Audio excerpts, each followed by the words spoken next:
Weddell Sea side, that's the eastern side of the Antarctic Peninsula, is one of the most remote and difficult places to survey penguins.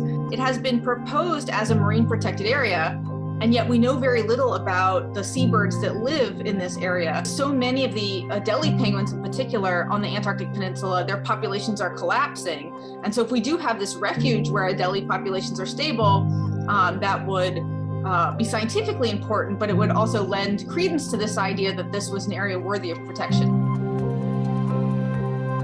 We also find that gentoo penguins, which are the sub-Antarctic species that are moving south of the climate change, gentoo penguins are starting to appear further and further into the Weddell Sea. So we're probably right at this tipping point where both of these species appear to be thriving, but certainly if climate change continues as we expect it will, that balance will shift and we'll see more of these climate change invaders, as it were, and likely we'll start to see declining Adelie penguin populations. And in some ways, that's the sad part about it, is that climate change is changing the conditions for some of these Adelie penguins, but they don't have the tools. It's not built into their biology to simply move where conditions are better. There's actually a lot of other kinds of research that we do that does require collecting samples that we then analyze back here in the lab. When I have other researchers ask me what's the best part about Stony Brook, for me, it always starts with the amazing graduate students that we can recruit to campus, students that come with a huge amount of experience and skills and enthusiasm.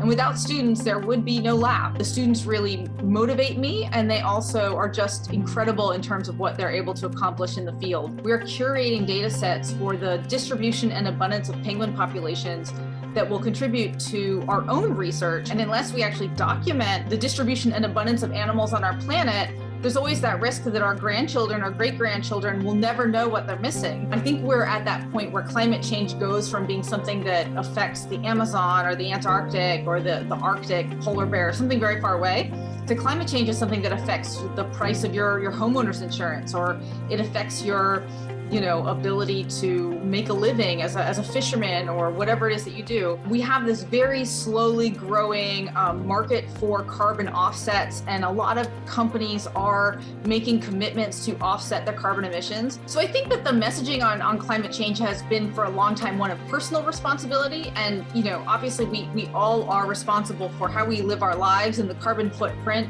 of our own lives. What we need is a little bit of openness to new ideas. And I think we can come out of this on top and in a healthier environment for our kids and grandkids.